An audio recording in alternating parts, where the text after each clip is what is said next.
So indeed, this is the third lecture on these dipole-dipole interactions between atoms. And today, what we're going to do mainly is to deal with a few problems in many-body physics that have been looked at over the last few years using Rydberg atoms. So I have to say that I have kind of given up on talking about entanglement and quantum information processing. That would be really goose feeding. So I think I'm not going to touch on that. So it will be mainly on many-body physics. And so for the previous two lectures, I talk kind of generally about what the field is doing. Today it's going to be more about what we've done, and I'll of course talk a bit about what other people have done. But so I think it's fair to show that there is a team behind what we do in the lab, obviously. And so this is our group at the Institute of Optics. It was a few months ago already, so some people are either gone or new people have arrived. So the work that I'm going to talk about today, for most of it, was done by several PhD students. So Sylvain, who is now in Japan, Pascal and Vincent, and Kai, who you know because he's here actually, under the guidance of Daniel Barredo, who is a postdoc, and Thierry Lahaye, who is permanent staff member in our group. We also have another effort where we look more at what Anna spoke to you about, so this light scattering in structured ensemble, trying to see the other type of resonant dipole interaction you can have, the one where you have the dissipation which is built in.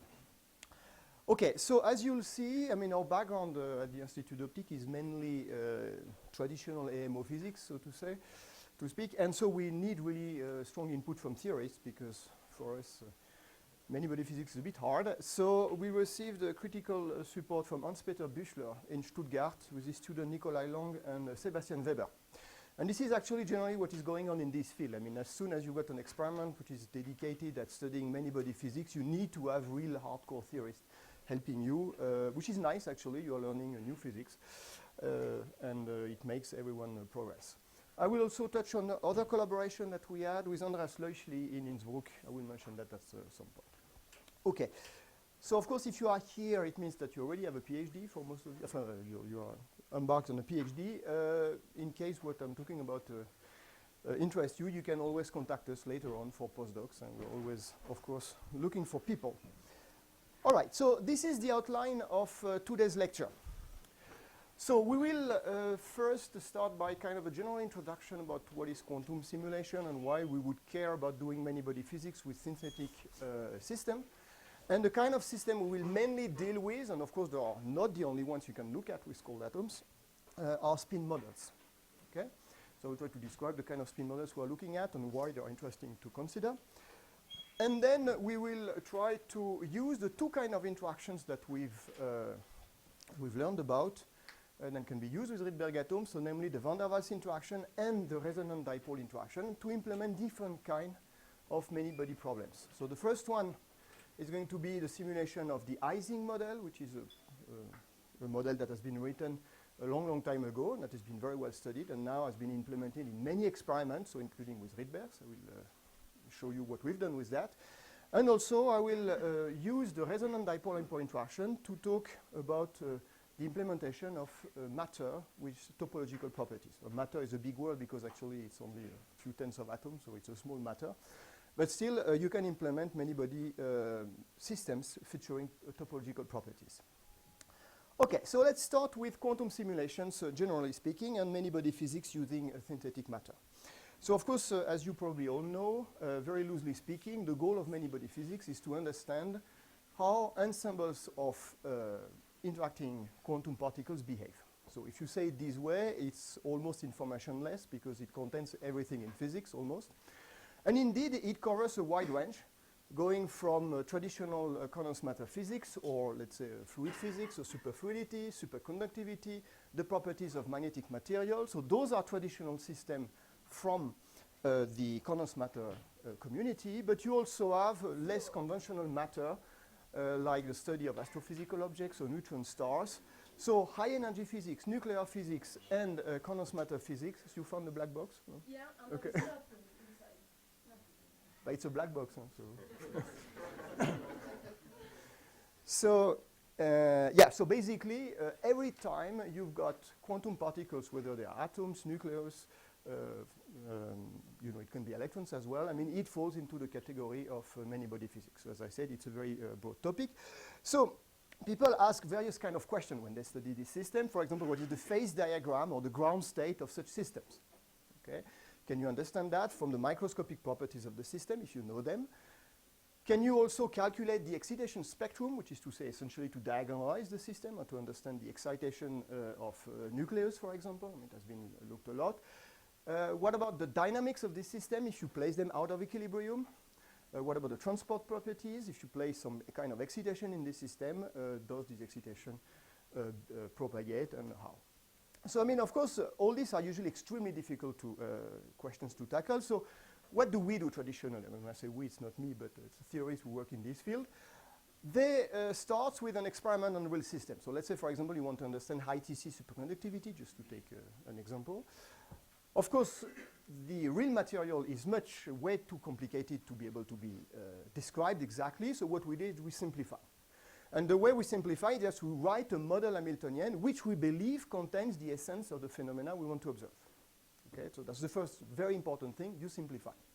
So you write a model. So for example, this is the Bose-Bard model for those of you who know that. So you would write the counterpart for fermions in order to understand the superconductivity. And now what you do, okay, you've got this model, so beautiful model, and you say, okay, now I'm going to calculate the properties of this model and see whether I can reproduce, for example, the fact that this has superconductivity built in.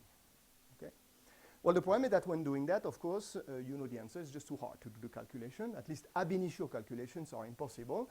And you all know the reason for that. The reason is that the size of the Hilbert space is huge.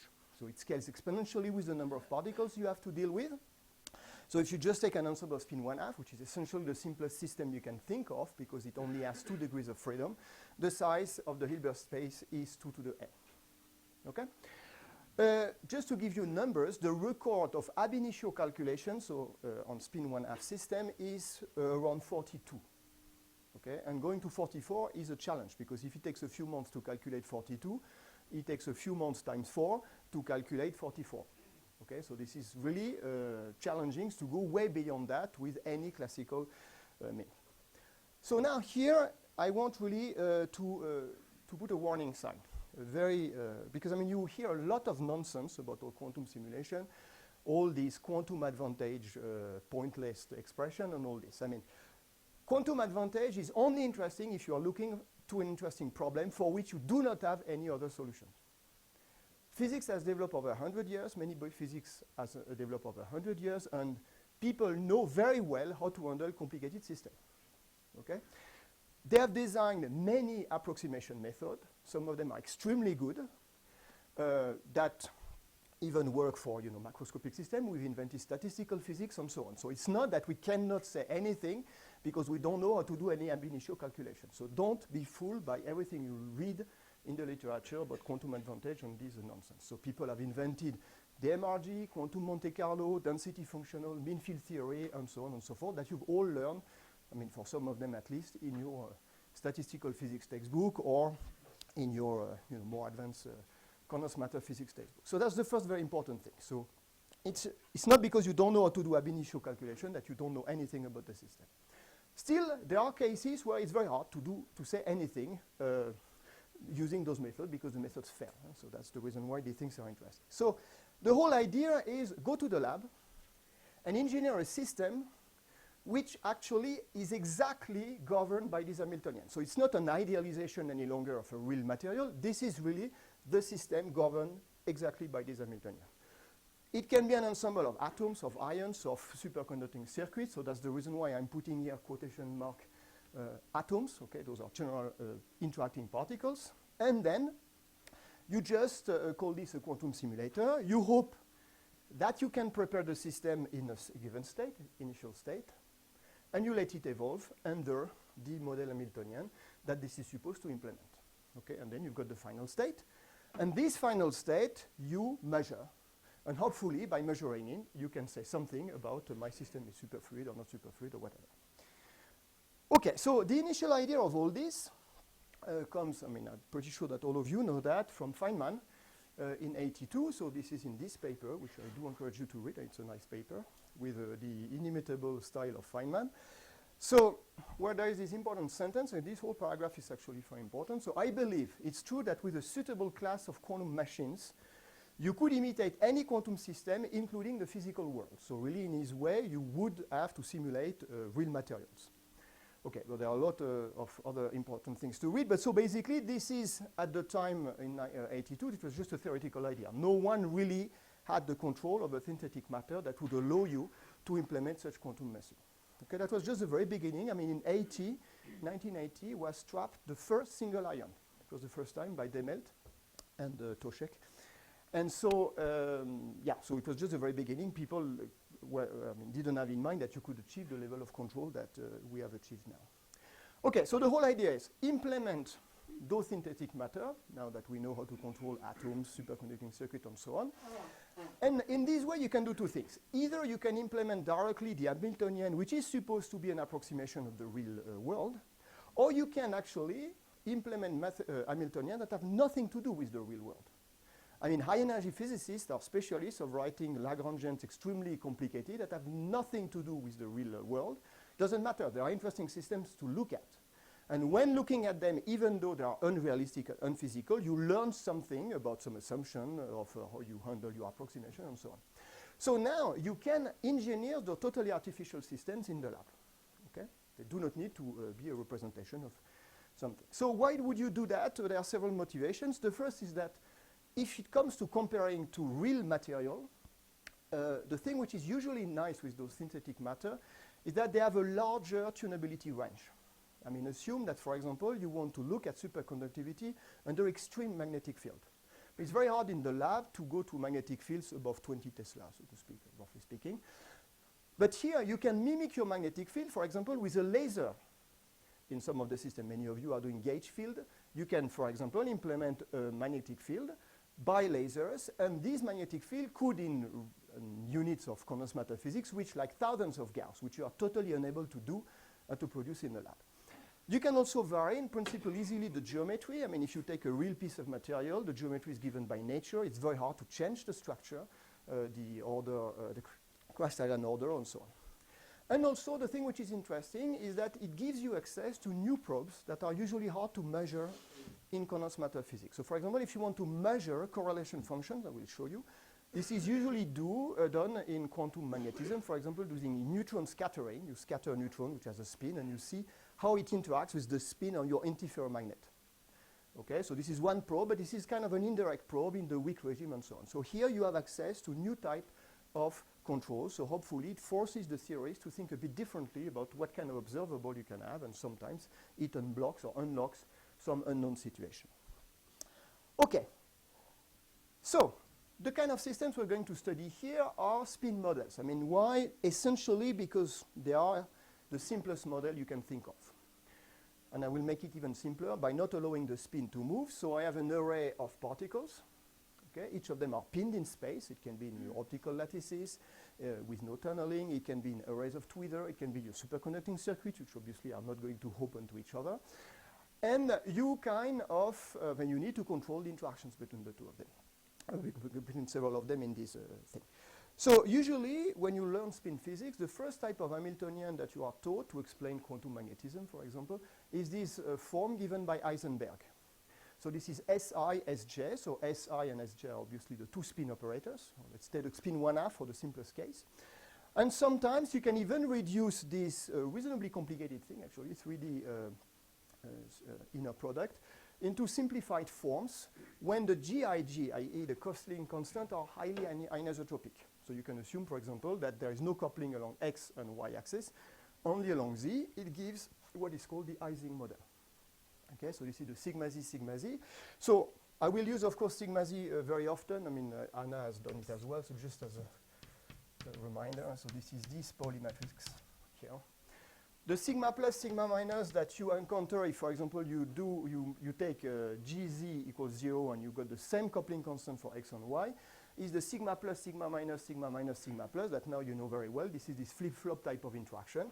So once again, in terms of spins, that would correspond to the one that goes from down to up. Sigma minus is the opposite. And in terms of of matrix, this would correspond to this.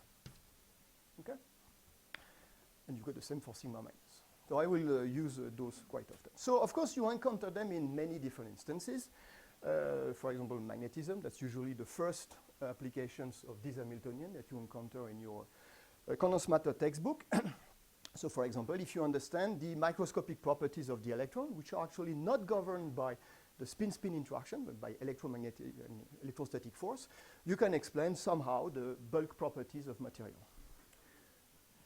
Other kind of applications, very often the XY model is used in order to model some systems that apparently have nothing to do with spin systems. So for example, the transport of excitations in some material. So just take a photosynthetical process.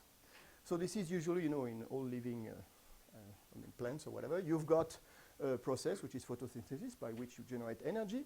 The main idea here is that light impinges on some chloroplast or some light harvesting device, and this energy dropped by the photons needs to be carried to a region where a chemical reaction is going to take place, which is where you start to produce a CO2 and all this.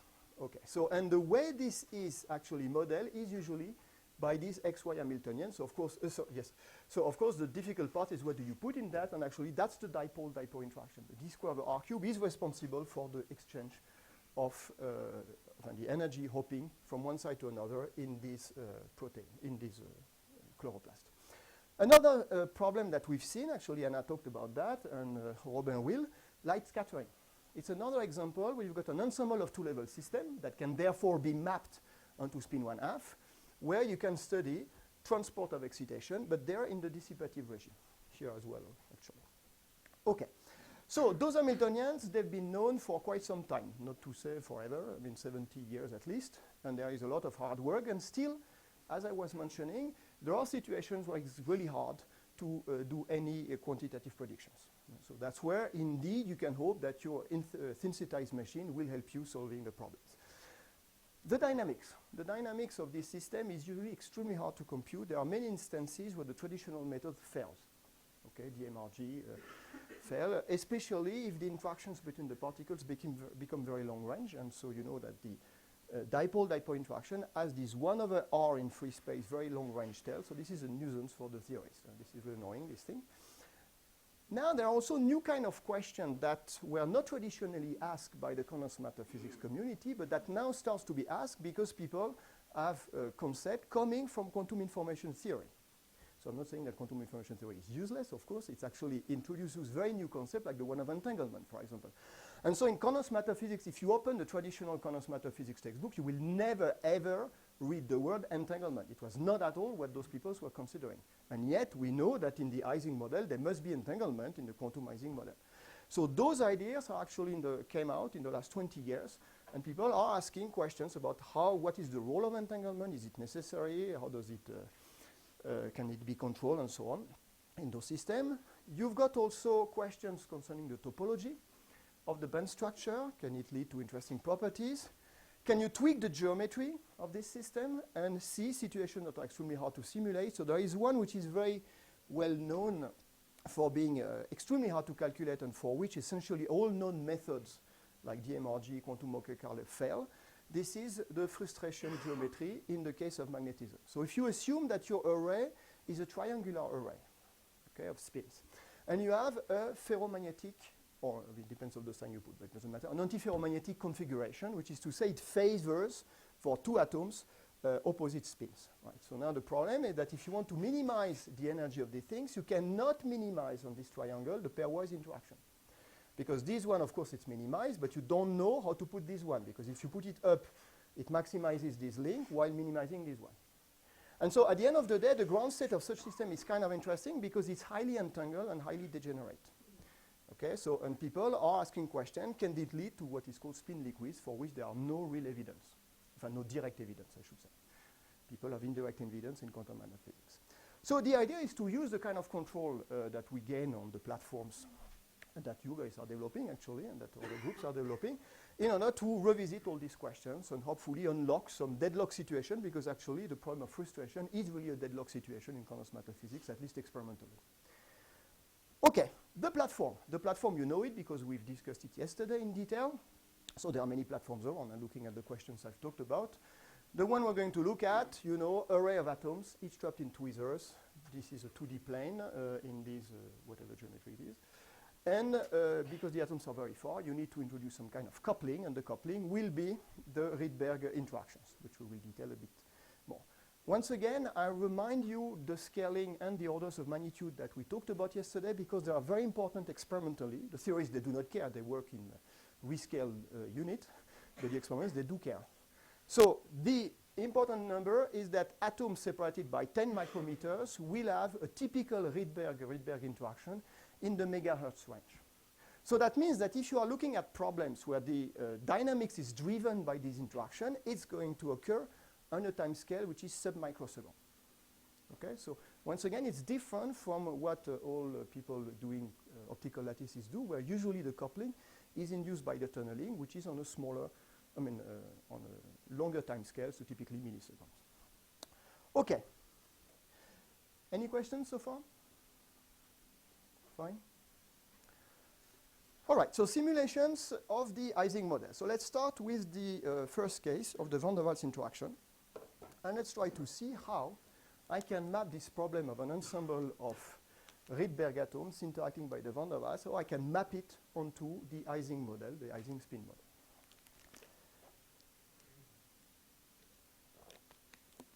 So the thing we've done yesterday is, the day before, was to describe in detail the van der Waals interaction. So what we know is that if we take two atoms and place them in the same Rydberg state, they will interact very violently by the van der Waals interaction. So typically C6 over R6.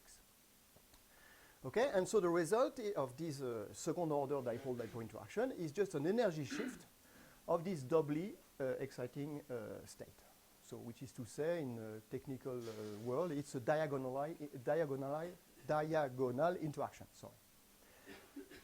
We've also looked at the fact that this C6 scale like n to the power 11, n being the principal quantum number, and therefore it's a switchable interaction. If the atoms are in the ground state, they do not interact. You put the two of them in the Rydberg state, they interact 11s of orders of magnitude larger. So now you want to write an Hamiltonian that describes this. What is the natural Hamiltonian to write? Well, you just look at this drawing. You say, well, I'm going to shift this energy level only if the two atoms are excited at the same time. So this leads to the idea that the interaction Hamiltonian I should write is this energy shift times the occupation number operator.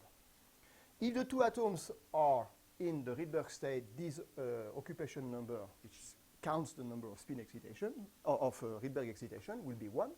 If one of the two is 0, then you do not have any excitation. So that exactly tells you two atoms can only interact if they are placed in the same Rydberg state. So that's the natural way to write this interaction between two atoms. Now, if you want to have the Ising model, you need to have a two-level system, but you need also to have a transverse magnetic field. Usually, when you talk about the Ising model, it's an ensemble of spin that you place in a magnetic field. So you want to have the magnetic field, and here the magnetic field is going to be provided by the light. This is what we've looked at yesterday. We know that we can excite an atom from a ground state to a Rydberg state by a two-photon transition. For the case of the experiment we do essentially in the array, the lasers that do the Rydberg excitation cover the entire array, so in which, in a sense, we can say that the magnetic field is essentially homogeneous. It's only essentially. And so we're going to completely forget about the exact details of the atomic structure. We're going to say, well, we do the usual mapping. We reduce the problem to a two-level system, and we just say the ground state will be spin down, and the upper state will be spin up. So that's the mapping from two-level atoms onto a spin model. And of course, all the plumbing of the lasers we replace by a single number, which is the Rabi frequency omega. Okay, and so now, if we write the full Hamiltonian that describes this ensemble of atoms interacting by the van der Waals interaction, what do we have? The atoms are interacting by the van der Waals interaction, and on top of that, they see the two lasers, which act like a single Rabi frequency coupling those two states. So how do we write that? Well, the Hamiltonian is going to be the sum of several terms. There is the one which is just the pairwise interaction, Ni and J, between pairs of atoms in this, and you sum over all the pairs. Okay? So this will be our spin-spin interaction. It depends on the occupation number on two different sides. And now you've got the drive by the laser that you reproduce using these terms. So this is a sigma x term, and you all know that if you just take a two-level system which is driven by a laser, which is detune, I can write an Hamiltonian which is time independent if I am in the rotating frame and if I am in the near resonant approximation.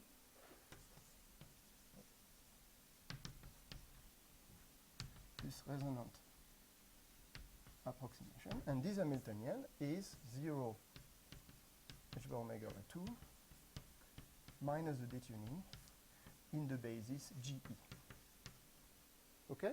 So this is familiar, I think everyone knows this. Huh? That there are some approximation, and you need to be in the rotating frame in order to make this Hamiltonian time independent, and you need to apply the resonant approximation. Otherwise, you still have time dependent terms in this.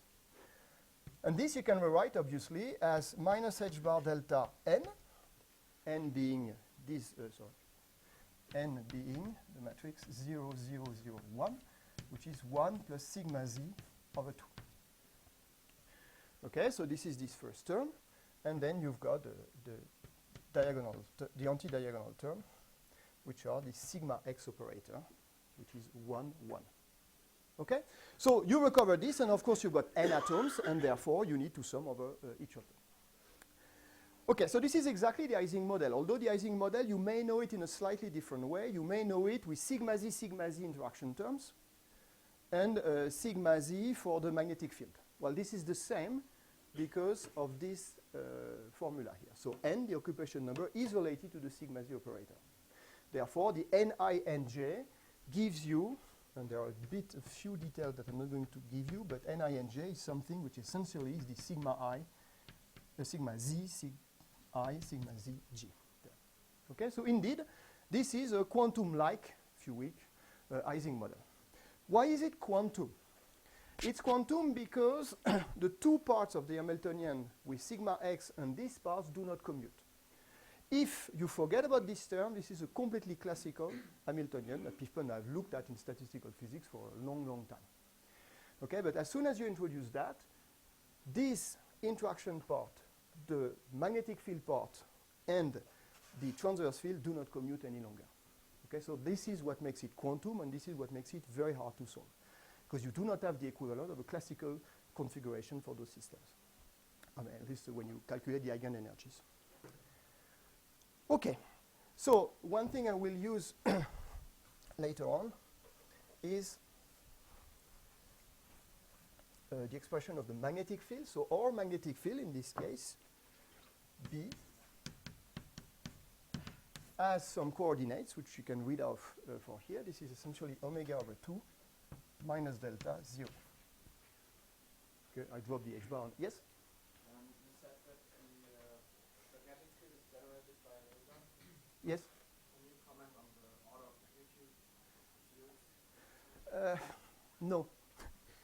And the reason why no is because as such it doesn't tell you anything. You need to compare it with an interaction strength.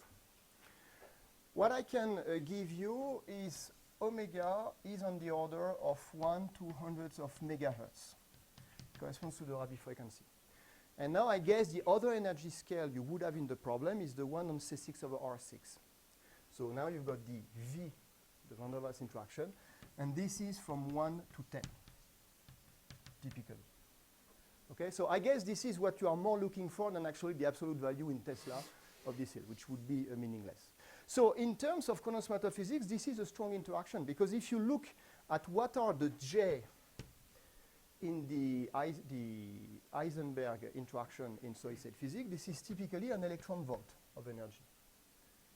And this is very difficult to prepare a B field that would correspond to this energy. Okay, so here you can really apply a magnetic field which dominates by a lot the interaction terms. So you're happy with this? Or? Okay. Where was I? I don't remember. It doesn't matter. So what we can do on the experiment is to vary the relative parameters. So essentially the strength of the interaction over omega. So this is coming to your question, essentially. And for us, we can go from the regime where essentially they do not interact, just place the atoms far away, to the regime where actually the interaction dominates. Okay, and I will illustrate that in what comes. Other questions? Okay, so let's try to actually play indeed with this ratio of the interaction strength divided by the Rabi frequency. So let's make the interaction dominant. Okay, so I just assume that the atoms are all packed within this sphere, which has a radius, which is the Rydberg blockade radius. So you remember the Rydberg blockade radius was set by this equation. So this is essentially the distance at which the van der Waals interaction is equal to the Rabi frequency. So this is what sets the regime between essentially independent atoms to the strongly correlated regime. So now let's take the strongly correlated regime. So essentially the interaction is much larger than the Rabi oscillations. So in this case, I'm in the blockade regime, and what we discussed yesterday is that you can reduce your complicated many-body problem to essentially a two-level problem. All the atoms are in the ground state, or one atom is excited, all the others being in the ground state. And the coupling between those two is given by this omega square root of n that we discussed yesterday. So the dynamics of this many-body problem is, in a sense, extremely simple. Because despite the fact there are n atoms, it boils down to an effective two-level system with one single energy scale in the problem, which is the Rabi frequency times square root of n. So let's illustrate that. I mean, we can do a single Rabi oscillation on several atoms, and when we increase the number of atoms inside this Rydberg sphere thing. So many groups have looked at that. So this is the probability to excite one atom, so that's a Rabi oscillation. Now you take 3 atoms, so it oscillates, square root of 3 faster, 9 atom, 12 atom, 15, and people have been all the way up to 200 actually with this thing. And you can indeed check that the coupling you have fits on the square root of n curve that you expect. So it's essentially fitting the Rabi frequency that you have, and check that it scales as omega square root of n. So indeed it works pretty well. And once again, people have done all the way to 200. So this idea, yep.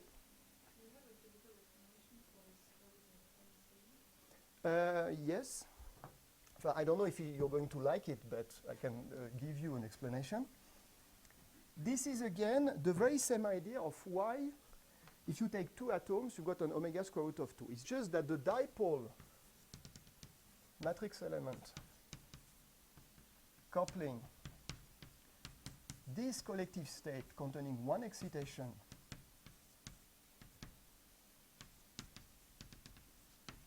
is actually, because n times g, the dipole of one atom, Rydberg, divided by square root of n. This is a collective dipole, so you cannot understand this as this is an entangled state, by the way, so you cannot understand the individual properties of one atom. You need to understand the properties of the entire collective system. So your n-atom ensemble behaves like a dipole, which is square root of n times larger because of this. So I'm not sure this is the kind of physical explanation that you like, but at the end of the day, this is what it boils down to, is that the atoms cannot be thought independently from each other.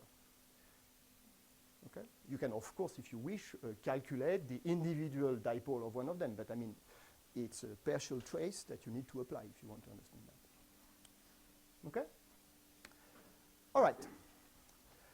So now the regime that we really care about, because I mean, in a sense, this is a many-body problem, but a trivial many-body problem, at least for a theorist. For the experimentalist, as you can see, there's some dumping. It's a bit of a mess. But so the problem that you really want to look at is what happens if now you are in this regime where h bar omega is on the order of the interparticle spacing in this array. And this is when the problem becomes complicated, because instead of having a dimension of the Hilbert space, which is just 2, it becomes roughly 2 to the n, if RB is roughly equal to 1. So this is the interesting, strongly correlated many-body regime. There are many ways to, actually not many, but there are 2 ways essentially to study those problems, is that either you place them out of equilibrium and you look at how the thing responds, or you try to prepare adiabatically the ground states. And what I'll do in the next half an hour is trying to illustrate that on 2 different experiments. Okay? And in order to start with the out of equilibrium case, let's remind us what we've looked at yesterday in the case of just 2 atoms. the case of just two atoms, this is exactly the Hamiltonian that we've written before, right? So this is an h bar omega for atom 1, atom 2, minus h bar delta, and so on. And there is the van der Waals interaction. So this is exactly this picture. There are just two atoms, so it's kind of easy to draw the picture. So two atoms in the ground state, one in the Rydberg, the other in the ground, the two in the Rydberg state, shifted by an energy scale, which is C6 over R6. And you remember that what we said yesterday is that if we're in the blockade regime, which is what we've just seen before, you can completely ignore the upper part, and it all boils down to a two-level system. Now, if on the other hand, RB is on the same order of magnitude at the interparticle distance, omega and u will come into play in the dynamics of the system. Okay? And that we've done yesterday. And we, for two atoms, we saw that when we are in this regime where the van der Waals is on the order of omega, so the place where it's supposed to be strongly correlated, you do see that indeed the behavior is complicated. This is exactly an out of equilibrium situation. I take the two atoms, switch on the laser at a given point. If the atoms are independent, I should observe Rabi oscillations. If they are not independent, the Rabi oscillations are strongly modified by the fact that they interact. So this is an example of what is called a quench, where you vary suddenly a parameter of the Hamiltonian. Here, the parameter we vary is just the transverse magnetic field. So at some point, we apply or omega. So in language of B field, we apply this term suddenly while being on resonance, so delta equals 0. Okay? Well, let's do exactly the same thing, but now instead of doing it with two atoms, I do it in a chain of atoms with periodic boundary conditions. So you can do chains of with periodic boundary condition because you are 2D, because you can just take your chain and wrap it up. Okay? So this is the traps. So this is all these are just a fluorescence, an image of the laser beam. Those are not the atoms. And in this, for this particular experiment, but it doesn't really matter, we did not have the full feeling of these things. But typically, we have 30 traps, about 20 atoms. And all the atoms are initially prepared in the spin down state, which is to say the ground state of the Rydberg. And at some point, you do your quench, which is to say you apply suddenly one parameter, having chosen a typical interparticle distance, which is a bit smaller than the Rydberg blockade radius. So you switch on your laser, and you're going to look at quantities that are relevant for magnetism, for example. So you're going to count the number of spin up. So if you do that, what you measure really is what is called the magnetization of the system. So the magnetization would be, I mean, for those of you who remember their solid-state physics class about magnetism, this is just the sum of the spin, the sigma z component of each atom. So here it's a bit different. We would instead have the sum of the occupation number in the Rydberg state. Okay, but this is the magnetization. What do we observe?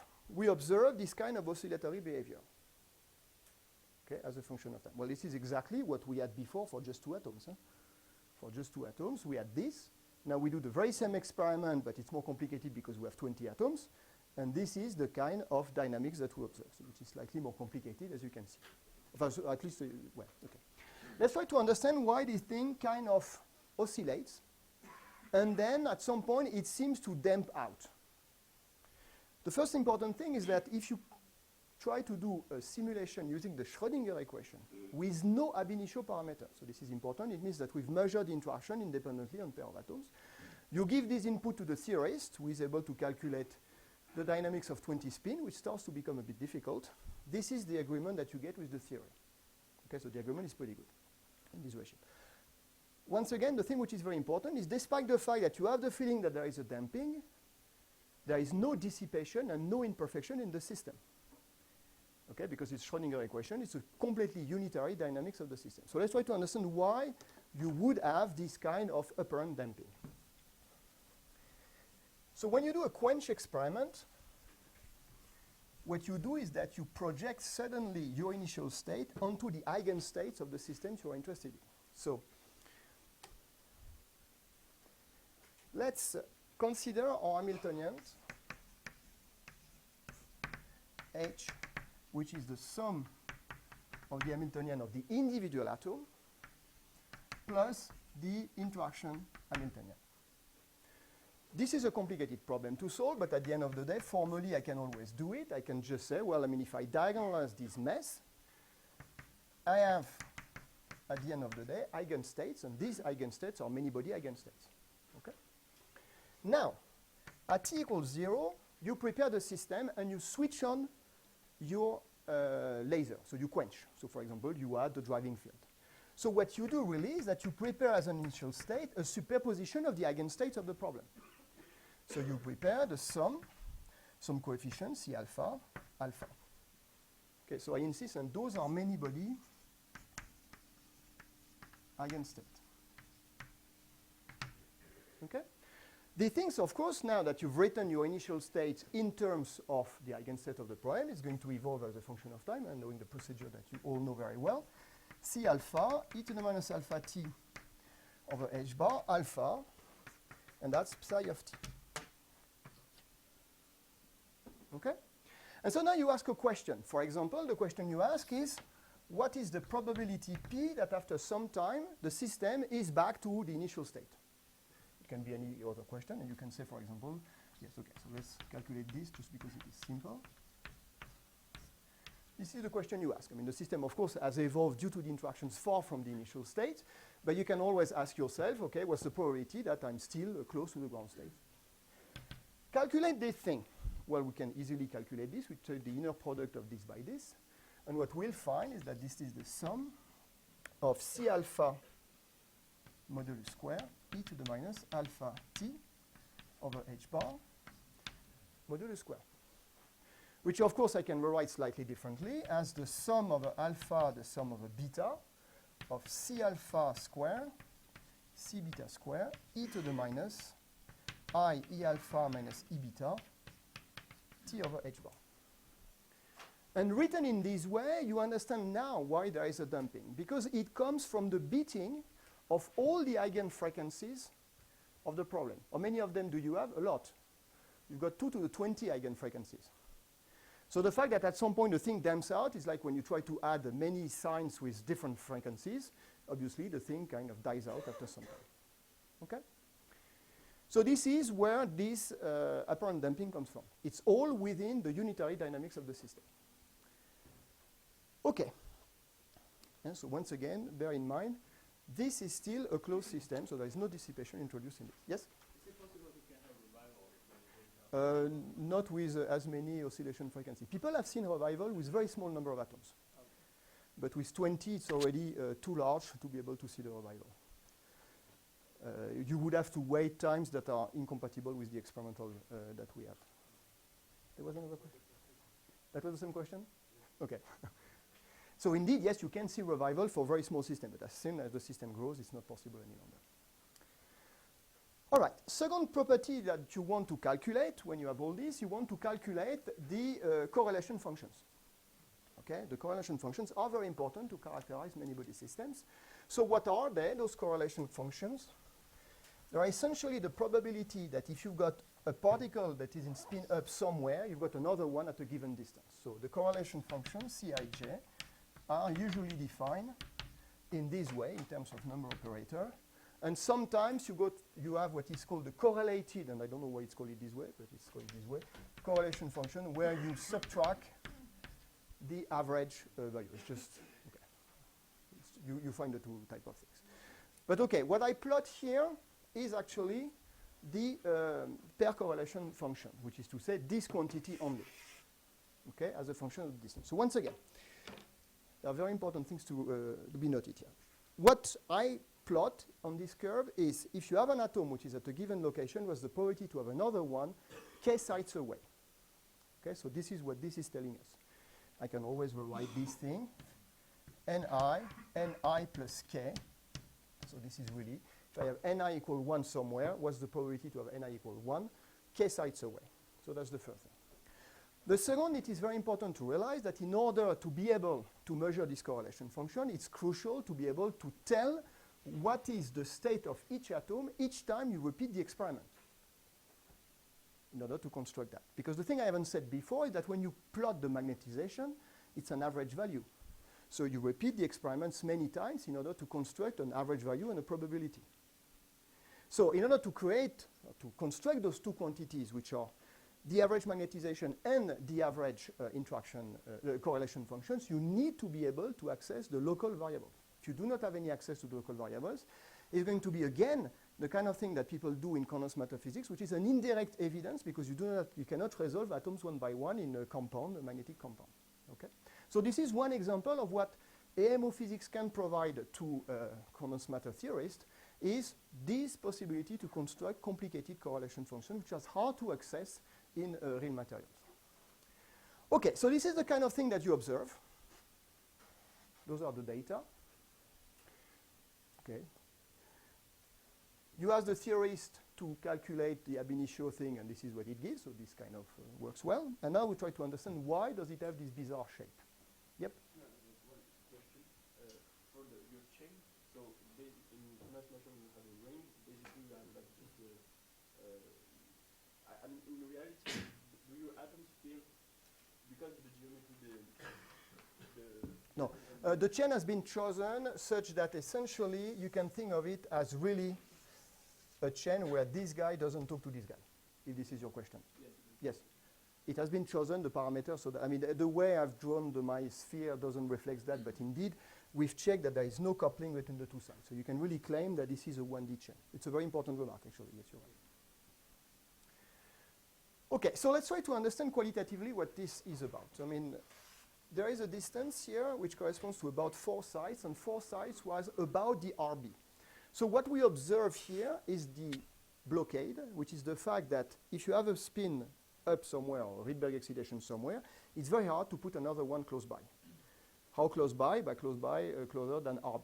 So indeed, this is what you observe here. So I mean, of course, it should go all the way down to 0. It does not because of imperfection detection, so I'm not going to discuss that. And then you've got this kind of oscillatory behavior. Okay, where does it come from? Well, it comes from the fact that this 1D chain of atom is very much like a one-dimensional liquid. For those of you who have learned a bit of liquid theory or hydrodynamics or whatever, usually you find in the textbook this kind of pair correlation functions in liquids, measured by neutron scattering. And you observe that, so basically what is a liquid? It's just an ensemble of spheres, so to speak, each molecule, that you try to pack each other in the tightest possible, with the tightest compactness. And the pair correlation function exactly as in 3D this kind of oscillatory behavior. So here this is exactly the equivalent, but in a 1D chain. So it's telling us that when the atoms interact, the size of an atom is not the Rydberg size, it's the size of the Rydberg blockade. It means you can see each Rydberg atom as just a sphere, of a hard sphere of radius RB, and you try to fit them along this one-dimensional chain. Of course, this thing oscillates with time and blah, blah, blah. It doesn't really matter. But, I mean, this is kind of reminiscent to this. I mean, I should say that actually people have looked at that before we did the experiment even. And in the group of Emmanuel Bloch, they have also seen the same kind of correlation functions, but in 2 dimensions. Okay? So it's kind of funny to see that at the end of the day, you can do a lot of classical physics. And it's just the physics of piling up spheres on a compact environment. Okay. So this is what we've done so far. So we've done a test, in a sense, where we could do, so we have this chain, we measure the magnetization, we compare to the theory. So this is exactly the case, the ideal case. You compare theory with experiment. And if you essentially do not have any agreement, it's probably because you've screwed up the experiment, because the theorists, they know how to calculate that. Of course, now there is a problem that if you do the experiment in a regime where you cannot do the ab initio calculation, so let's do the experiment now with 49 atoms. So 49 atoms, no one knows how to calculate it ab initio. With spins. So 7 by 7. And so you do exactly the same kind of thing. So at some point you measure in this array, after quenching, which is to say applying the laser, you measure the magnetization. So those are the data. As you can see, they do not fit exactly on the theory this time. But the theory, bear in mind, it has to be an approximate theory. There is no way you can do an ab initio calculation. So what do you learn from this kind of thing? Well, it's really the annoying regime. Because it can be that the theory screwed up their approximations, which I don't really believe for this system, or it can be that we have a problem with the experiment. And the thing which was very interesting in this experiment, and I encourage you to read the publication associated to that, is that it was both. The experiment is screwed up, and the theorist also screwed up. So it was really, we could have this kind of agreement, which is almost the best I know of for a comparison between a large number of particles and the theory. because we did not understand well enough the exact interactions between the atoms. The van der Waals approximation is a bit too simplified in this case, so we had to learn a bit more. And so before the initial curve was actually clearly away from the theory, we refined the theory and the experimental control, and we could get this kind of agreement. It's still not outstanding, but it is what it is. So this is really the big problem that all this field has. You've got an outcome of your simulator, and you have no clue whether it's true or not true. Okay, so the big challenge those days is how do you assess the validity of the outcome of the simulator? No one has any idea, so at the moment. Of serious ones, I mean. There are ideas, but let's talk about serious. What happens for 38 atoms, for instance? For 38 atoms. Yeah, something that is still calculable, but it's not 20. So 20. Okay. It depends how you do the experiment. If you do it on a square, it's going to give the same result. Here, there is something which is subtle, which is associated with the fact that it's not a 1D chain, it's a 2D thing. And you need to take into account the anisotropy of the van der Waals interaction for the kind of set we're using. So if I repeat that with 38, I'm probably not going to get a bitter agreement. If I do 38 in this chain, I'm going to have this kind of agreement. That's why I say that actually it was kind of subtle to do this comparison. We needed to understand better the exact role of the fact that we're operating in real 2D and not 2D, but in a 1D setup. Okay? Yep? And what happens if you use this approximate method, the same one that you use down for theory in the well, I mean, for this one, I told you that you have 2 to the 20 eigenstates in principle, because you've got 20 atoms. But as you do not excite too much the system, you can already truncate quite a lot the Hilbert space. So they've done both. They checked by the truncating the Hilbert space, it gave the same result. If they truncate too much, obviously it's going to differ, right? But that's also a way to see how far you need to truncate the Hilbert space. And so the calculation was done both for the ab initio and for the approximation. When you check that indeed it works to calculate, for example, the pair correlation function, it was done on the approximate stuff because it takes much less time to run the computer. But you have to check indeed at first it works. Yep. Is there a magnitude equivalent of the Rydberg physics so that, for instance, if your Rydberg atoms could be the whole of the magnetic domain or something? Yes. I'm going to talk to that in a minute. All right. Any other questions on this quench? Yep. How did you understand that there was both a problem in the theory and in the experiment? How did we understand? Yeah. Can I answer that privately? No, because it's a long story. We, again, need to understand a bit better the van der Waals interaction, the way I've written it, we were not doing the experiment with L equals 0 state, but with L equals 2. And in this case, you cannot completely reduce the pairwise interaction between the atoms to just a C6 over R6. The thing that didn't work was the mapping onto a spin 1/2 system. So you need to operate in kind of a subtle regime where you do cancel exactly electric field, magnetic field, and so on, in order to do have accurate mapping. And that was the thing that took us a few months to actually realize in the lab and understand. So, I mean, in a nutshell, this is this. So, other questions on the quench stuff? All right.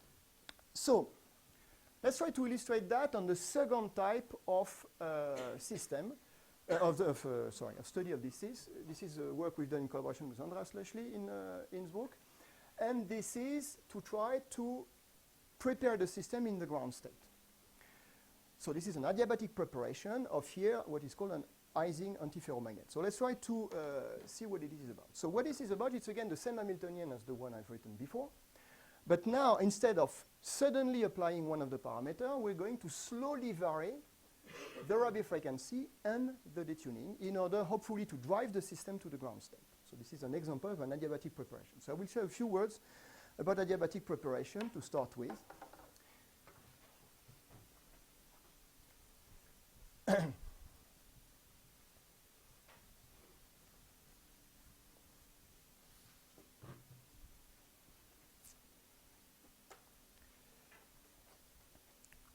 Okay, so adiabatic.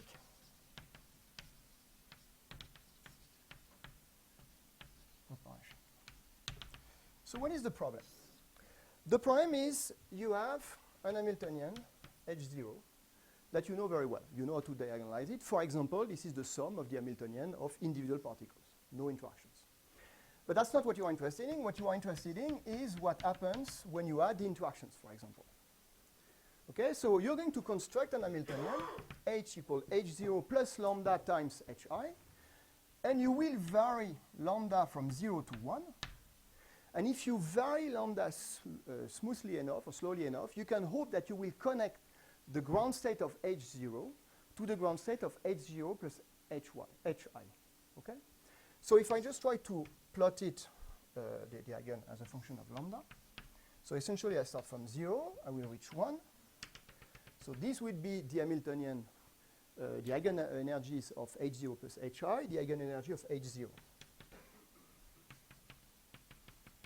So these eigenenergy, they are what they are. They are extremely complicated. There are many, but it doesn't matter. So we've got like E0, 1, E0, 2, E0, 3, and so on. And then we have other energy, E1, 1, E1, 2, and so on. So now the point is that by varying smoothly lambda, you will construct so the eigenenergies that may vary as a function of lambda in a way which can be extremely complicated, actually. So, and you will have this kind of thing until you reach that. This is just a possibility. Okay. But now what do you want to do? You want that if you initially were in the state, the ground state of the system, you want to end up in the ground state of the system having left during the manipulation very little population in the excited state. So this is what is called an adiabatic passage, if you wish. Adiabatic condition is just for all time ak. So maybe, sorry. The state that you have at any time psi of t is going to be given by the sum over. So this is the instantaneous eigenstate. And there is a certain weight on this. And what you want is that at all time, ak of t is much less than 1 unless for the ground state, let's call it k equal 1. Okay, so that's the condition that you want to fulfill in order to leave no population in the upper state. Okay, so there is a condition that allows you to do that, which I'm not going to derive. It's not super hard, but each time, I mean, it's the kind of thing it takes 15 minutes to derive. You can find it, and I think the best place to find it, it's in a very old book that probably none of you have ever opened, which is the Quantum Mechanics by Schiff. It's an excellent textbook. I do encourage you. So Schiff, Quantum Mechanics. And in the page around 200, you've got the derivation of the criteria I'm going to give you in a minute. So it's in the library. So there's I checked it yesterday, so that's the reason I remember the page number. It's not and what this is telling you is that the order of magnitude of ak of t is the matrix element of the derivative as a function of time. So if you initially started t equals 0 in the state 1, then after some time t, the probability to have excited the state k of t, the instantaneous value, is given by this formula. Omega 1k squared, where omega 1k is the Bohr frequency ek minus E1 divided by h bar. Okay, so it looks like a complicated formula, and if I have put values. So it means that you need to vary the parameters of the Hamiltonian, which is this lambda parameter, slowly enough with respect to the inverse of the square of the gap of the system.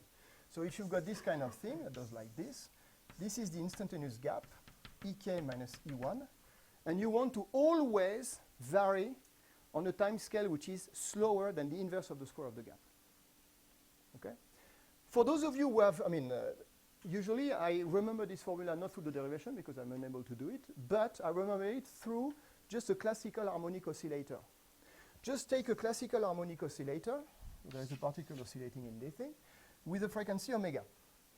And you want to be able to write that at any time t,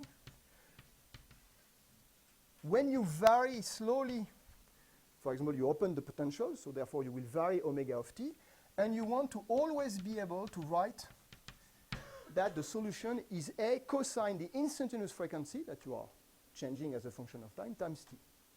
What do you need in order to do that? You need that the change in frequency per period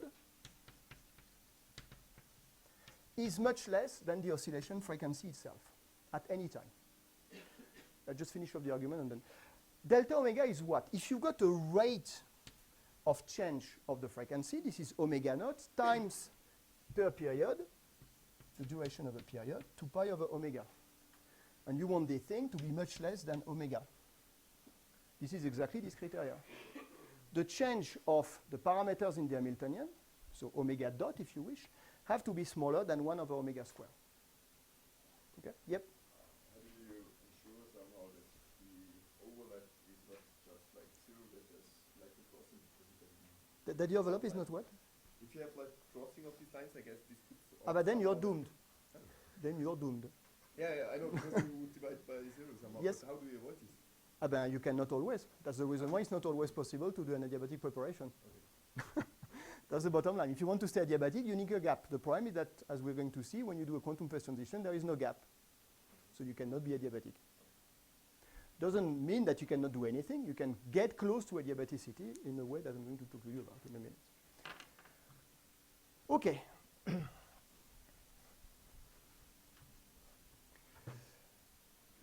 All right, so let's actually go back to our Hamiltonian and try to understand a bit what this means, and it's exactly connected to what you're asking. So I'm going just to take the Hamiltonian which is written here, okay, which you can hardly see at the moment, but so with all those terms. So let's first start with the case omega equals 0 to make it simpler. So I'm just going to discuss the ground state of this system as a function of the number of excitation I'm placing. Okay? And I'm going, for the sake of simplicity, to assume that C6 over R6 is positive. So it will favor antiferromagnetic behavior. Okay, so now what I'm going to plot is the energy of the system for various number of excitation that I place in. If I place 0 excitation in this, and last thing, I'm going to use a one-dimensional chain. Okay, one-dimensional chain of atoms, all are in the ground state, and then I add the excitation one by one. If I have 0 excitation, and then the thing is simple, the eigenenergies is this. Okay, this is 0. If I place 1 excitation and only 1, this is simple as well, because the interaction terms is 0. But of course, this is not 0. This is, it's supposed to cross at 0. This is n equal 1 excitation. So this is a slope minus delta times some coefficients which are irrelevant here. Now I add 2 excitation. The slope is going to be twice, but at the origin for delta equals 0, you do have a small offset now. Okay, because this term is going to be slightly positive. You've got 2 terms. Basically, you put 1 atom here, 1 atom here. They start to interact. And therefore, it crosses the curve not at 0, but above 0. By what? By just VIG, depending on where you put those 2 excitations. So now you've got this kind of curve. The slope, this is for n equal 2. And of course, if you put the 2 of them close to each other, this curve is even higher. And so I just put the lowest energy curve, if you wish. Now I add a third particle. So same problem. The slope is going to be 3. And so on and so forth. So what is the ground state of the system at any time? 0 excitation. If I am here in this regime of delta 1 excitation, then it's 2 excitation, then it's 3 excitation, and so on and so forth. Okay? So let's look at this. So it has been calculated in many cases, but for example, this is a calculation done by Mulmer and Petrosian. So this is for a chain of atoms. This is exactly illustrating what I have here with real parameters. So you've got the 0. So they cross at 0, just 1 excitation. 2 excitations. You've got many of these curves with slope 1, but the one with the lowest energy corresponds to the 2 atoms at the extreme of the chain. So hardly any shift, and so on and so forth. So now, if you switch on omega, so I mean, you see, coming to the question of the gap, there is no gap here. They cross those curves. So you're doomed. But as soon as you turn on omega, you couple the curves. So if you couple the curves, it means that here you will have an adiabatic crossing. another one. And so the curves now do not cross each other any longer. And the opening on the gap is typically on the order of omega. The main issue is that it's not typically on the order of omega, but omega divided, for example, for a square array by square root of n. So it's a bit annoying because it means that the more atoms you have, the less important is the gap, and the harder it's going to be to follow the ground state. Okay? But still, people have done that, many groups, and so what I'm going to do now is just to illustrate that on a 2 by 2 square array.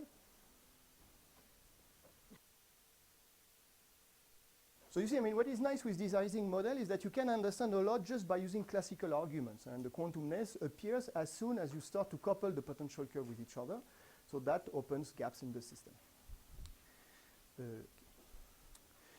Okay, so we're going to do the experiment in a square array. So this is an array of 36 atoms, 6 by 6.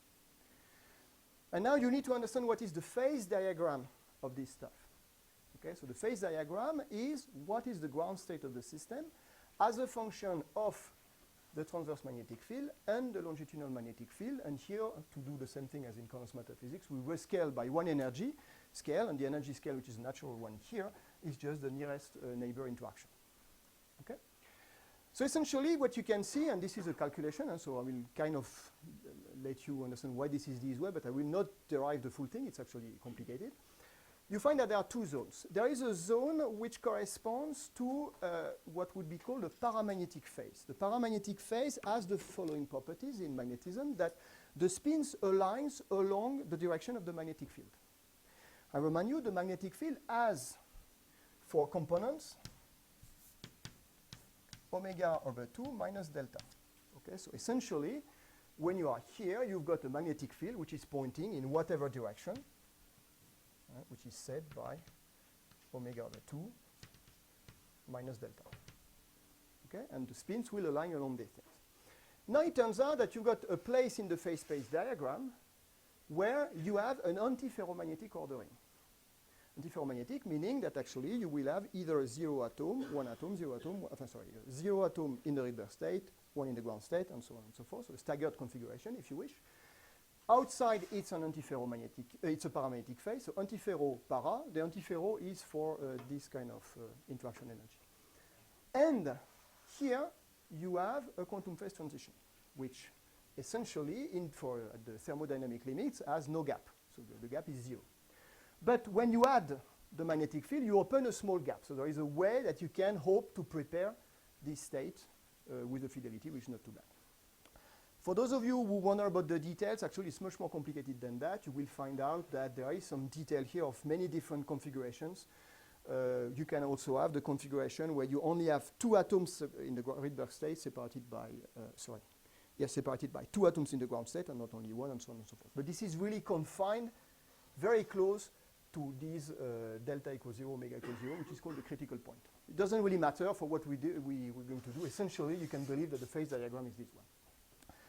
Okay, and now we do the experiment that I've told you. So this is just a small sketch diagram for this array of a 4 by 4. Those are the eigenenergies. You prepare all the atoms in the ground state, and you sweep omega and delta as a function of time, and you try to follow adiabatically the ground state of this system.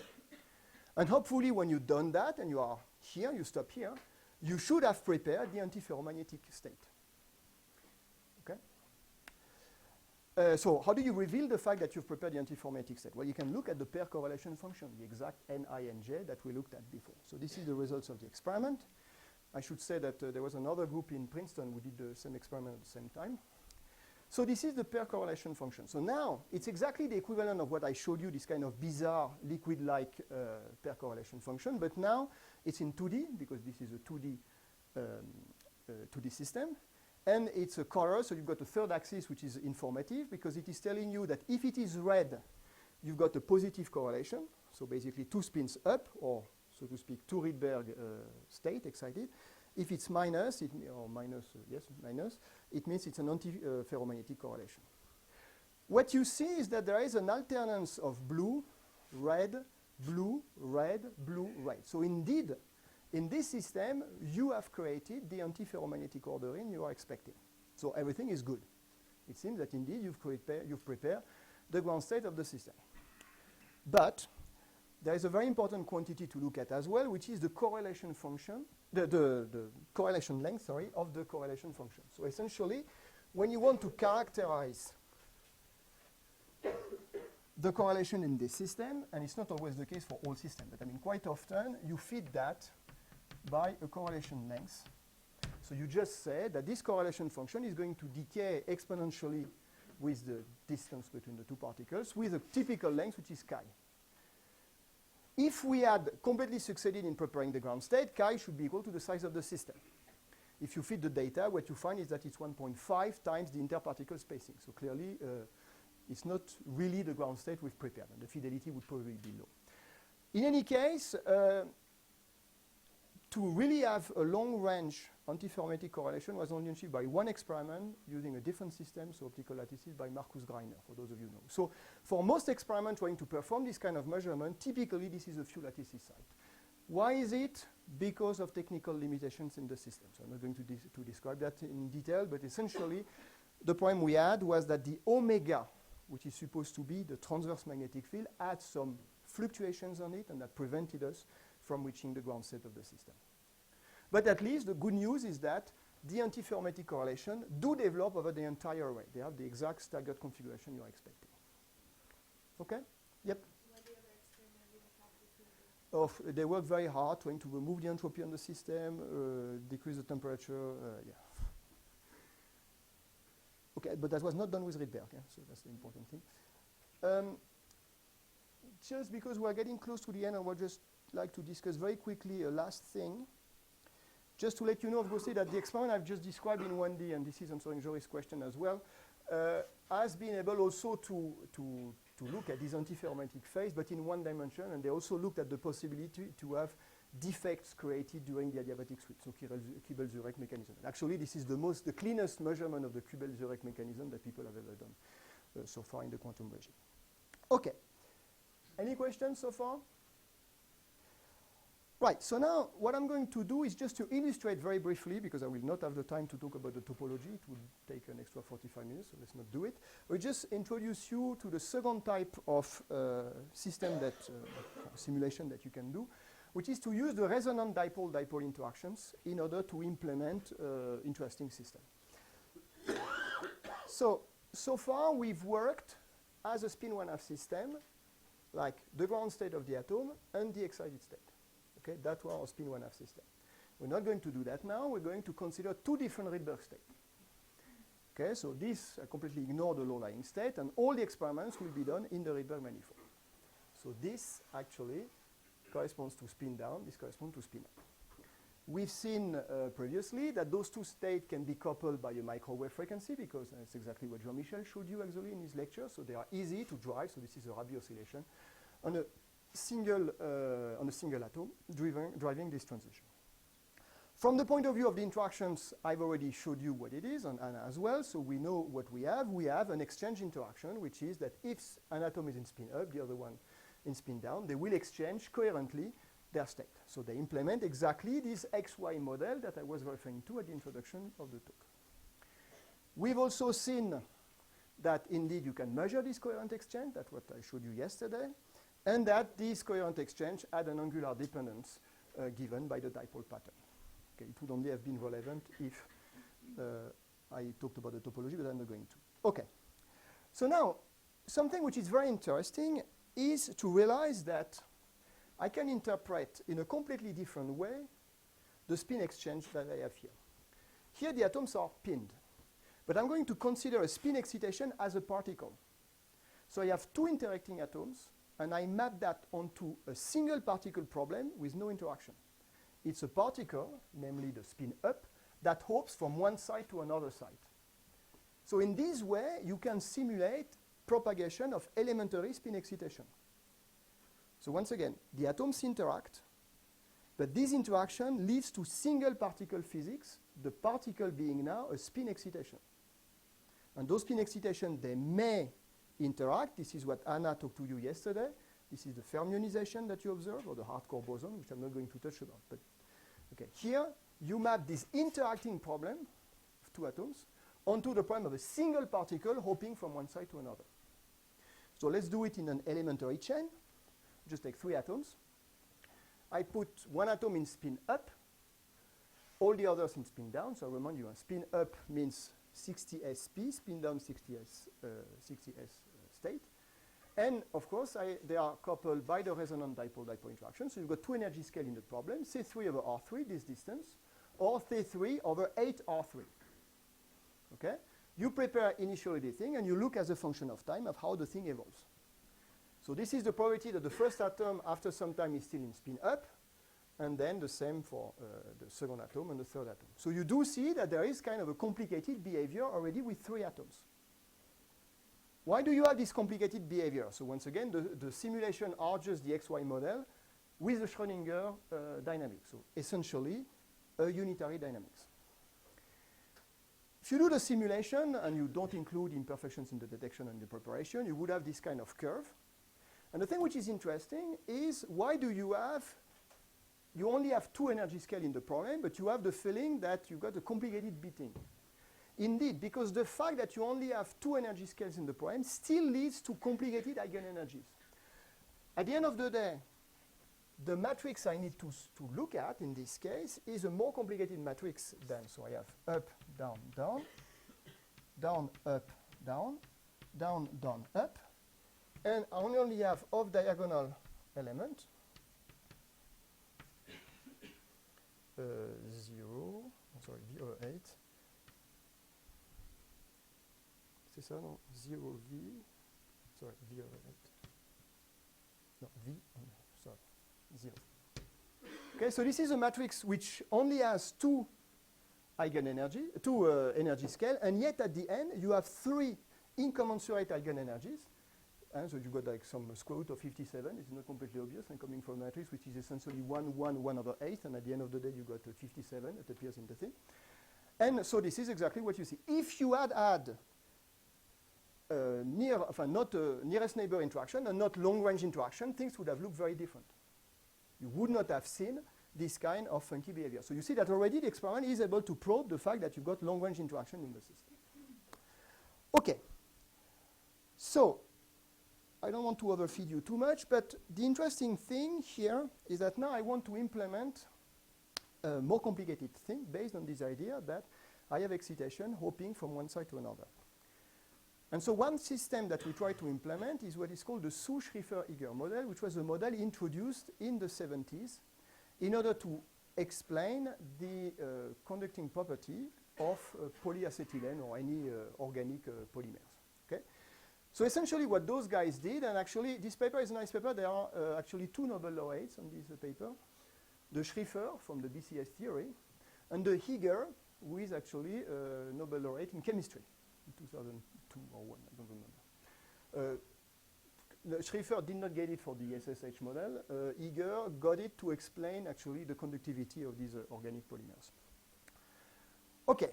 So what was the idea at the time? So you've got an alternance of strong and weak link, and this thing you place electrons, so you dope the system, and you find out that the electrons flows very easily through this structure. And by the way, this is used, and this fact, and for example, what connects the hard drive of these things to the screen is an organic polymer.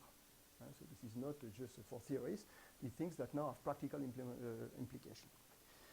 People have worked a lot since then on this model, and they found out that it could be considered as one example of a topological model. I'm not, out of lack of time, I'm not going to give you all the details about the thing. I'm just going to show you that you can implement it in the lab. That's the only thing I want to show you in the remaining few minutes.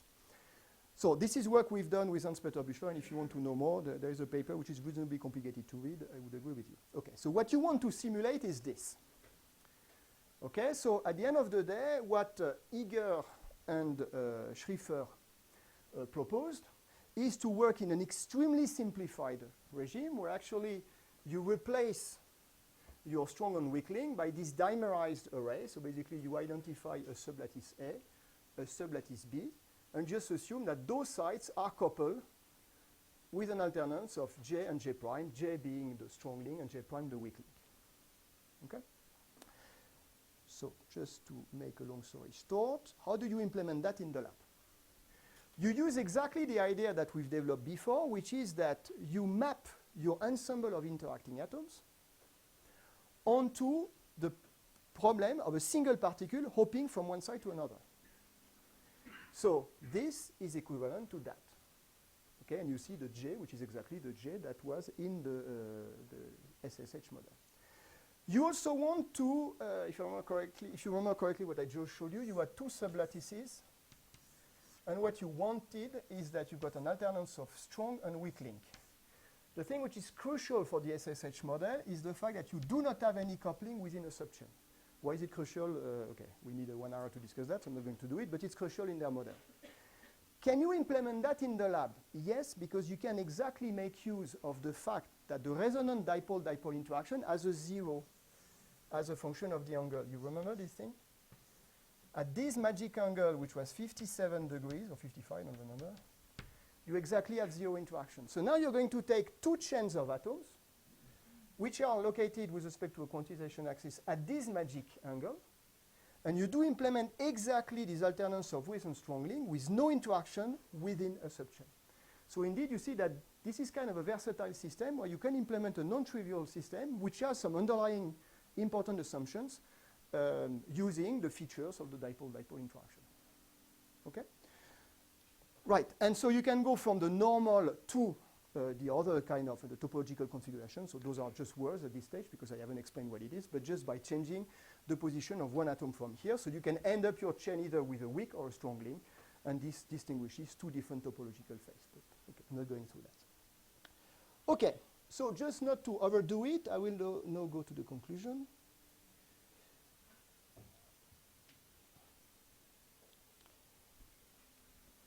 And so, I mean, just to summarize this particular lecture. So essentially, the thing which is neat with those Rydberg interactions, but I mean, it's the same with many other platforms, is the fact that the interactions are strong, they are controllable, and on top of that, if you place them in these arrays of atoms, you can control easily the geometry. So basically, you can operate in different regimes. You can explore propagation of excitations using the resonant dipole-dipole interaction. You can explore quantum magnetism using the van der Waals interaction. Those are just examples. Something which is important to remember is this kind of time scale. So the dynamics always occur on a time scale which is very small, owing to the fact that the strength of the interaction is in the megahertz range. Okay. You can use the Rydberg blockade that we've described for quantum information and quantum optics. So you have no way to know that because I haven't talked about it, but this is just a fact that I state. So people are using these Rydberg interactions to build quantum computers or to build single photon sources, to do nonlinear medium. I mean, and I'll touch a bit this topic. And so what we've done mainly in our group so far is trying to control this interaction to explore many-body physics. What I want to give you in the last 3-4 minutes is kind of where the domain is heading, which is always very challenging because I have no idea, obviously.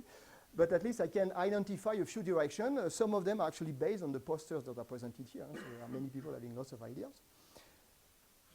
One of the ideas is to use the Rydberg interaction in a slightly different way as the one I've presented here. So far, we've either placed the atoms in the ground state or in the Rydberg state. When they're in the Rydberg state, they interact strongly. In the ground state, they do not interact. Okay? This is kind of extreme, and the big issue of this problem as well is that the Rydberg still have a finite lifetime. So if you want to do quantum simulation for a very long time, this is an issue. There are different ways to solve that. One is the approach followed by Jean-Michel and the people at Collège de France, which is to go circular state. So you had a poster about that. Another suggestion that was that came from the group of Peter Zoller and actually early on from Isabelle Buchul and Klaus Möllner is to admix a little bit of Rydberg character onto ground state atoms. If you do all your manipulation in the ground state, it's much better because you can keep the atoms trapped. They have an infinite lifetime in principle. So let's take rubidium, for example, and look at one of the hyperfine ground states. So that would be, in the case of rubidium, F equals 2, F equals 1 for C7. And now you've got your Rydberg state here. And what you do with a laser is that you put a little bit of character from this ground state G onto the Rydberg state. So essentially, if you detune the laser from the resonance, what you'll find is that the state of the atom A is given by G, essentially, plus a little bit of mixing through a radio frequency omega over delta times the excited state. But now, coming back to the first lecture, if I do it this way, what do I create? A dipole. Therefore, the atoms in the ground state will interact via these small admixings that I have here. Therefore, I can calculate psi A, psi B, d1, d2 over r cube, psi A, psi B. And in this way, I mean, I have a matrix element, which is non-zero, which is essentially omega over delta square times the dipole moment dEg square. Okay, things are a bit more complicated in real life. And at the end of the day, the real interaction that you have is not a 1 over r cube type of interaction. It's actually an interaction which more between the two atoms, for a reason I'm not going to explain because it's actually fairly involved, that actually look like this. So this is a flat top interaction. So here you do have exactly what we've calculated, but when the atoms are too close to each other, you've got a flat interaction potential as a function of r. And people have tried to measure that already. So there are two works, so very nice work done with a pair of atoms where they measure exactly this kind of flat type of interaction as a function of the distance between two atoms. And the group of Emmanuel Bloch has actually looked at that on small chain. And actually, you were talking about revivals a while ago. This is in this system of 9 atoms, if you remember correctly, that they were able to see a revival using this addressed interaction. So once again, the idea here is you make the best of two worlds, if you wish, hoping that you don't have the worst of the two worlds as well. So that's always the problem. By combining the infinite lifetime in the ground state with the very strong interaction in the Rydberg, just by exciting a few of them. Other directions is that people are looking for new type of atoms. So far, most of the many-body physics has been done with single electron atoms, so essentially alkali, and cesium and sodium. And of course, many people are building experiments with strontium or ytterbium. There are different neat ideas here. I mean, the fact that the electron, that you have 2 electrons now, because they belong to the second column of the periodic table, means that you've got 1 electron that can go to the Rydberg state, and you can keep the second electron to do some optical manipulation, like trapping or imaging. So it gives access to things that are very hard to do with alkali, which is to trap the Rydberg, or to image them. I mentioned also and just to mention, sorry, there are actually 3 groups who have done that. So at GILA, group of Kaufman, Caltech, Manuel Andres, and Jeff Thompson in Princeton. And there are many experiments in construction using those elements. So other directions that I mentioned in the very first lecture is the exploration of some kind of exotic molecules where you would have 1 atom in the Rydberg state, the other in the ground state, and they can bind by a mechanism which was initially introduced by Fermi in 1934 that never had been measured until 2009. Which is kind of a mechanism related to what Hugh is telling you. So it's actually the S-wave scattering of the electron onto the electronic core of the sorry, I should say it slightly differently. You've got your ground state atom, you've got your rubidium atom, and essentially the electron of the Rydberg, the first Rydberg atoms, scatters on the nucleus of the second one. And this gives a binding mechanism. Okay, people are exploring that. Other direction, trying to merge what is very successful with ions, the exquisite level of control that they have on quantum manipulation, but at the price of having slow gates and slow entanglements, and they want to crank up a bit the speed, and one way to do it is to work with Rydberg ions. Things are challenging. It took a while, but actually the very first entangled state was just produced this year using this approach, and it's very reminiscent to the blockade physics we described with Rydberg atoms, but now it's done between 2 ions. And the last applications I wanted to show you, there is another direction, which is actually Rydberg atoms are not only bound to atomic physics, you can also go to solid-state physics. And it turns out that in certain kind of cuprate, you can have excitons. So excitons are essentially hole and electrons that are bound together. And so you got the hole from the conduction band and an electron in a hole from the valence band and an electron in the conduction band that bound together form an artificial atom, which is called an exciton. And these excitons, because it's a bound hydrogen atom, if you wish, also has a Rydberg series. And people have measured, very recently, a few years ago, already this Rydberg series up to, I think, n equal 25, something like that. And the thing which is kind of interesting is that they were also able to already see evidence of blockade in this. So, I mean, one dream for this community would be to be able to do the kind of quantum simulation we do, but not with very complicated machine with lasers, vacuum chambers, and blah, blah, blah, but just having a piece of cuprate in a cryostar onto which you send a laser. I mean, there are other kind of problems. I mean, it's solid-state materials. They are short-lived. I mean, they decoherence rapidly and so on. But this is certainly a very nice route to explore, and a few groups have undertaken that. And it's just time, so I thank you very much.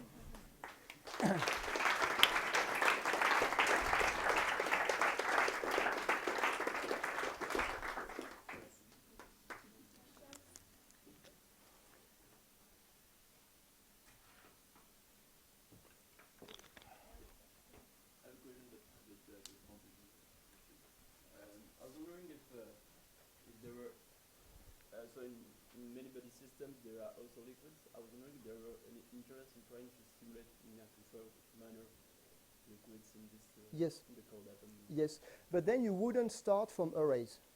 People are looking very much at this approach in cold ensembles, where the atoms are randomly placed.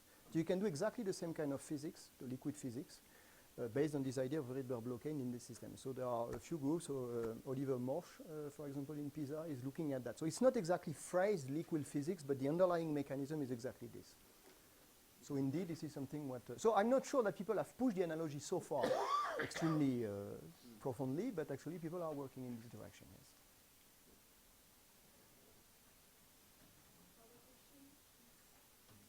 In Q1, how do you manage to observe or to excite SSH states in your machine?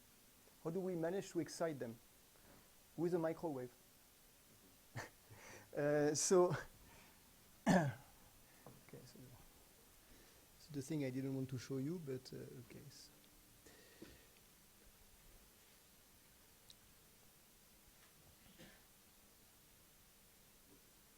So essentially, what you do is you start by preparing your chain with all the atoms in their spin down, which is to say in the ground state. So you have your chain, as I showed you. You place all the atoms in the Rydberg state S, and from there, you use a microwave to place one excitation in the system.